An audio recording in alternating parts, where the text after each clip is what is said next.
देवकी नंदन कृष्ण गीता पाठेन तुष्यति यथा न वेदैदानेन यज्ञतीर्थव्रतादिभिः। देवकी नंदन भगवान कृष्ण गीता पाठे एतई सन्तुष्ट हन, यज्ञ दान तपस्याते एतटा सन्तुष्ट हन ना। भगवद गीता तृतीय अध्याय त्रयोदश श्लोक। यज्ञाशिष्ट सिनासन्त्य मच्चन्ते सर्वकिल्बिषै भुङ्क्ते ते तघं पापा जे पचन्ते आत्मकारणात्। भगवान बोलছেন भगवत भक्तरा समस्त पाप থেকে মুক্ত হন, কারণ তারা যজ্ঞ অবশিষ্ট অন্নাদি গ্রহণ করেন। যারা কেবল নিজেদের ইন্দ্রিয় তৃপ্তির জন্য রান্না করেন বা পাক করেন, তারা কেবল পাপ ভোজন করেন। তৃতীয় অধ্যায়ের আমরা আলোচনা করছি যে কর্ম কেন করব।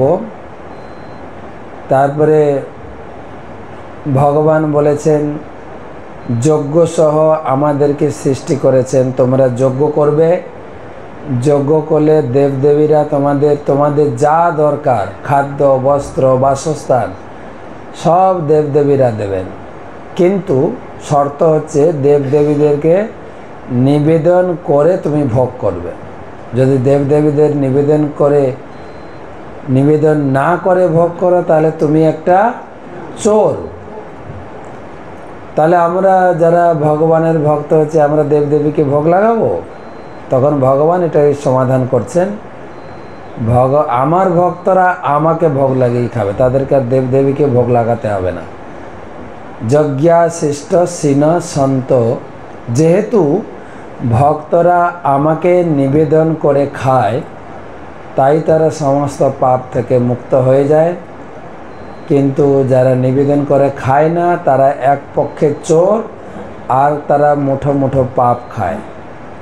তাই আমরা গৃহস্থ জীবনে বা এই মনুষ্য জীবনে যদিও গুরুদেবের কাছে প্রতিশ্রুতিবদ্ধ হয়েছি যে আমি আর পাপ করব না, তথাপি গৃহস্থ জীবনে 5 প্রকার পাপ হয়ে যায়। রান্না করতে গেলে, চুলা জ্বালাতে গেলেই চুলার ভিতরে অনেক পোকামাকড় থেকে মরে যায়, বোতলে জল ভরতে গেলেই কত পোকামাকড় মরে, বাটতে গেলে, যদিও এখন বাটেন না, কি বলেন মেশিনে মিক্সচার তৈরি করেন, কিন্তু তাতে কিছু পোকামাকড় মরে, ঝাড়ু দিতে গেলে কিছু 5 প্রকার পাপ হয়। তাই শাস্ত্রে নির্দেশ 5 প্রকার যজ্ঞেরও কথা আছে, কি সব যজ্ঞের শ্রেষ্ঠ হচ্ছে ভগবানের পূজা, ভগবানের নাম করা, এবং ভগবানকে যদি নিবেদন করে খান তাহলে সংসারের সমস্ত পাপ থেকে মুক্ত হয়ে যাবেন। আরও বিস্তারিত কালকে।